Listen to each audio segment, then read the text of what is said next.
Let's try that again. Good afternoon. A little bit better. After lunch, everybody's kind of snoozing. So my name is Kourosh. Amiri. I'm VP of Marketing at Ikanos Communications, which, as some of you may know, is a provider of broadband access and home gateway technologies. We'll talk a little bit more about Ikanos later in the presentation. But in the next 20 minutes or so that we're going to be together, I'm going to try to make it as productive as possible. I'll talk about some of the macro trends in the broadband market and the home gateway technologies. Focus on DSL a little bit.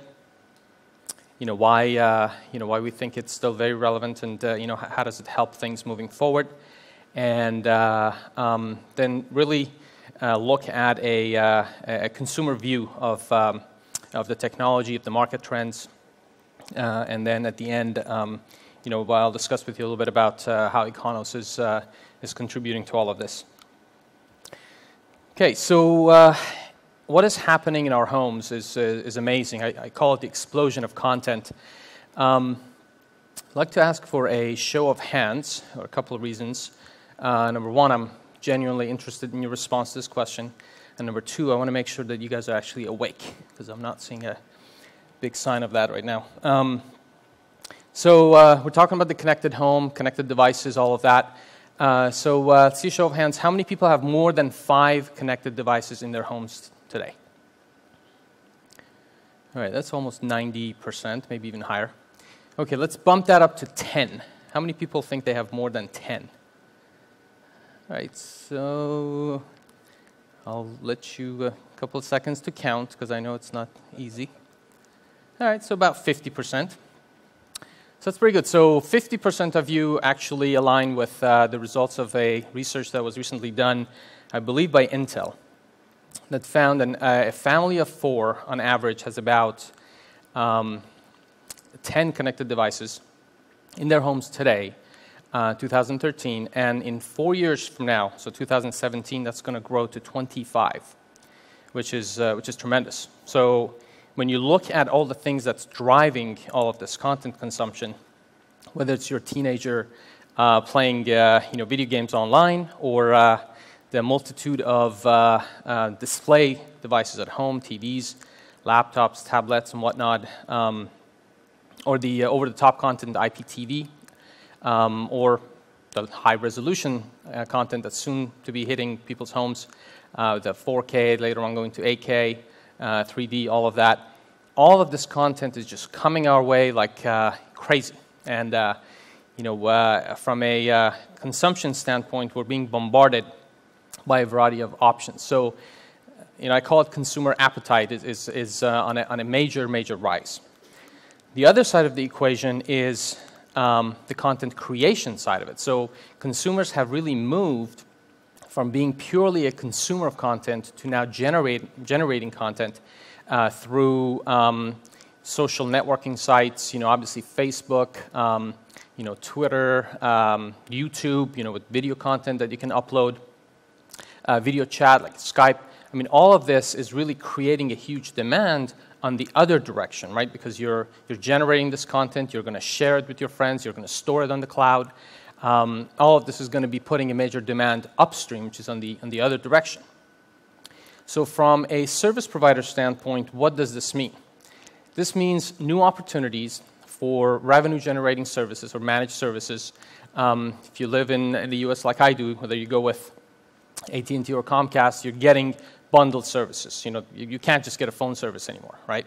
They throw everything in there for you, whether it's TV service or triple play, what they call it now, quad play. You can buy security services from them now. Home automation is becoming very big, and so on and so forth. So these are tremendous opportunities for the service providers. And the way this is getting traction is because this is really a win-win. From a consumer standpoint, you really go to one source, you get everything, you probably end up getting better pricing. You can get all of that for about maybe $100 in the U.S. I think in France, things are a lot more competitive. You're looking at maybe around 50. In UK, it's even lower. So this is all generating a lot of, obviously, competitive environment, which helps the consumers win. Of course, it's great for the service providers as well because they're seeing new revenue services they didn't have. But there are also other implications on the service providers as well. With all of these new services that they're bringing to your home, two things happen. Number one, there has to be a much higher reliability on that connection. When it was just your email, if it was dropping, okay, fine, I can wait. But if it's your security service, or if it's your phone line, it has to be much more reliable. So reliable connectivity becomes really important. The second piece of it is more services means more service calls, more customer support staff, more technicians. So the cost, the operating cost becomes a much bigger factor. And the third piece of it is really a rising need for bandwidth both up and down. And this is another very, very key point. It's not just downstream anymore. There's also an implication on the gateway becoming much smarter. If you look at different regions of the world, the carriers are treating this a little bit differently, but now you're looking at boxes that are getting, quote-unquote, fatter, smarter. You need a secure environment because now you're providing premium content. You're also storing, people's, the user-generated content, and people really care about security there. And a huge part of this is actually the quality of experience because you're asking consumers to change their behavior.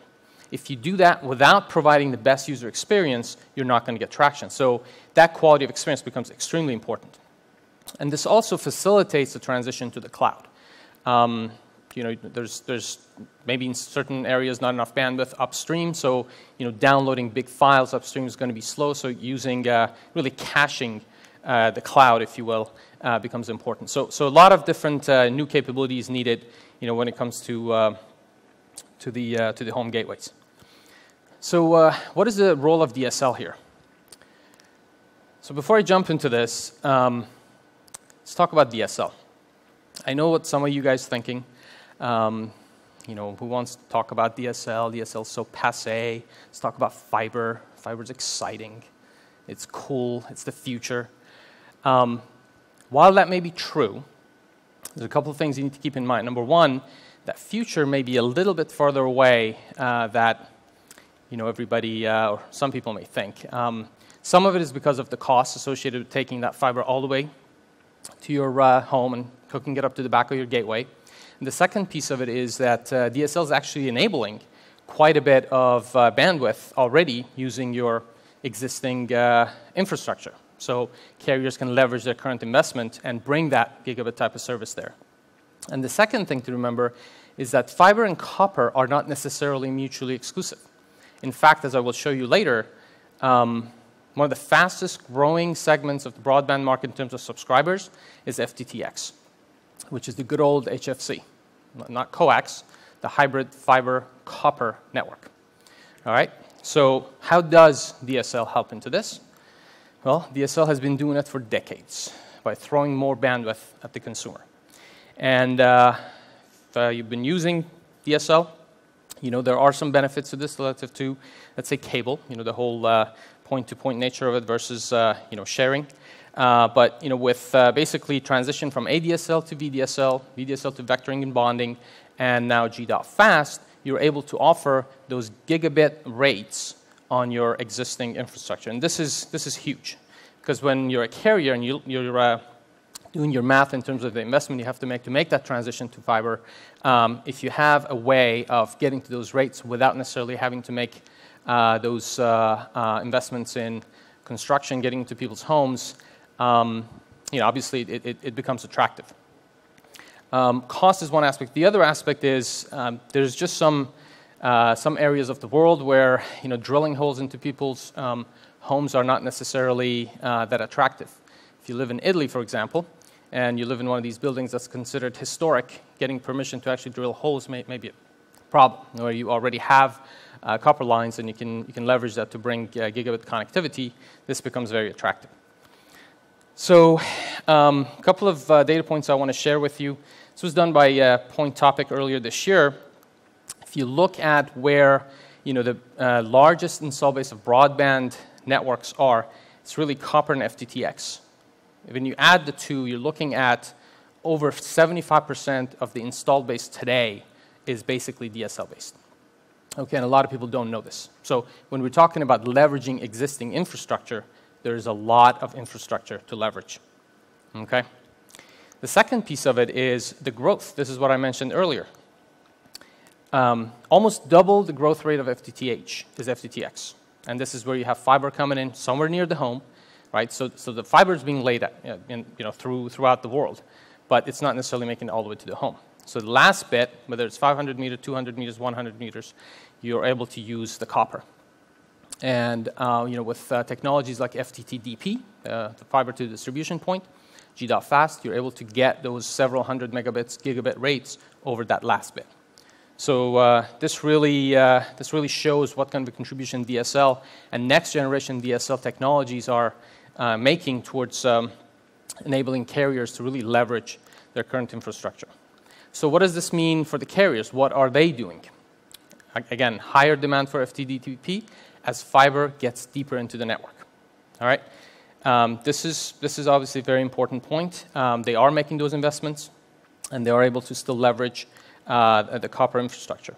Now, as fiber gets deeper, but you also have higher density buildings, this actually creates a little bit of a dilemma for the carriers, because as you get deeper, you have fewer homes that you're targeting, right? You're addressing. So even single port, sometimes we're being asked for single port type of solutions for the CO side, as you're just addressing one home.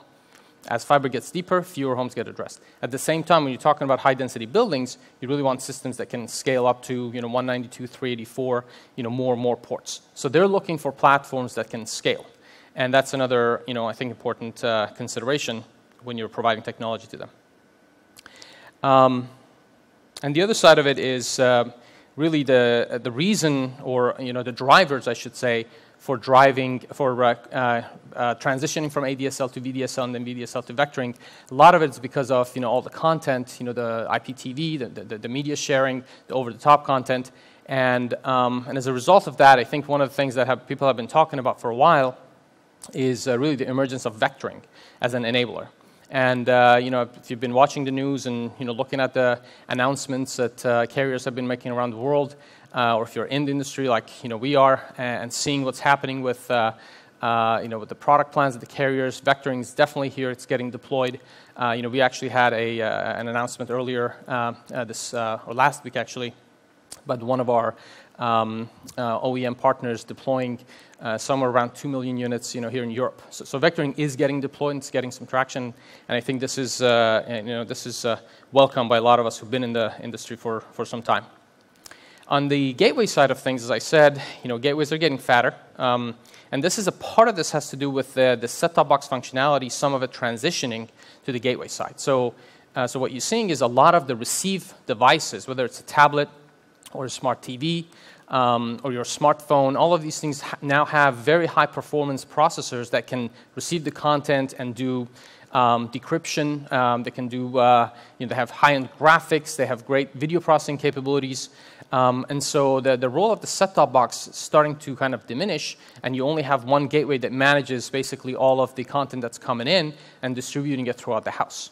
So this is a part of that transition. The other piece of it, as I mentioned, they really need to have robust and high-speed connectivity. This was to address the concern that I mentioned earlier from a service provider standpoint. All the new services they're offering, they really need to have high reliability, always on type of a connection. So that's another role that the gateway needs to play. I had mentioned OpEx. So how do you minimize the OpEx? So you need intelligence built into the box so that it can tell you what is going on around the house, whether it's diagnostics in terms of issues that you have, or the quality of service issues. One of the biggest concerns that carriers have is calls they get for Wi-Fi. Wi-Fi is always a big mystery, right? And so if you can build in that intelligence that it can provide some information about what's going on in the home Wi-Fi network, that's very valuable for the carriers. For the carriers, every call they don't get and every problem that gets fixed by itself is another dollar saved in their pocket. And that's why it's very important for this box to be able to contribute to that. And all of that, of course, translates to, as I said, a better quality of experience, happier consumer, reduced churn. So the role of the box, the gateway, becomes really, really important. So what does Ikanos do, and how do we contribute to all of this? So some people know us, and most people know us, as a semiconductor company. We do sell silicon, that's absolutely true, and we've been in DSL, in fact VDSL, for a long time, since we were born about 10, 12 years ago. But our vision is actually greater than that. Our vision is one of bringing as good a quality of experience to the consumer as possible.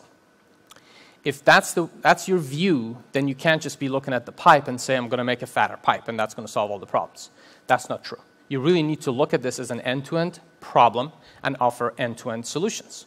And so as we develop our technology, we obviously align our development and our roadmap with our customers, the carriers, the OEMs, but we also think about it from a consumer standpoint and what are the components they need to make sure they have that quality of experience.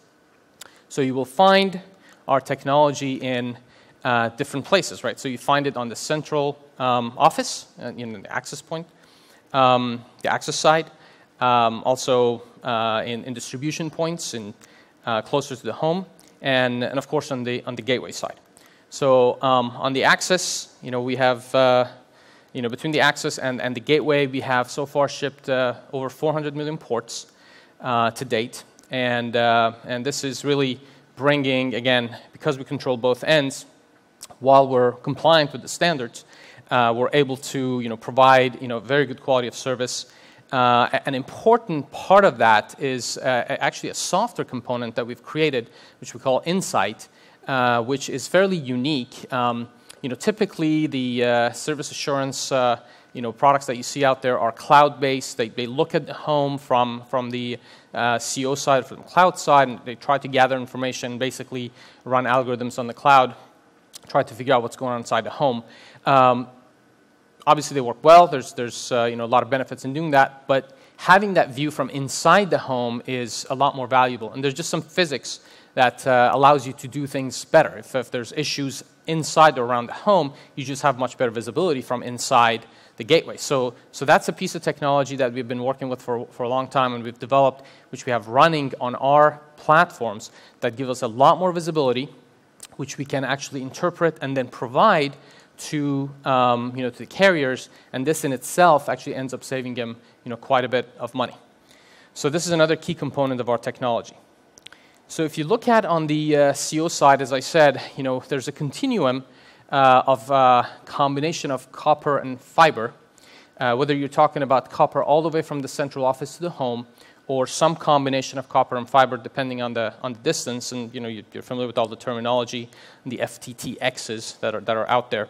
We have our Velocity line, the Velocity 3 being our high-end scalable solution that goes all the way to 384 ports, which we can address both 17A and 30A, so both 17 megahertz and 30 megahertz technology.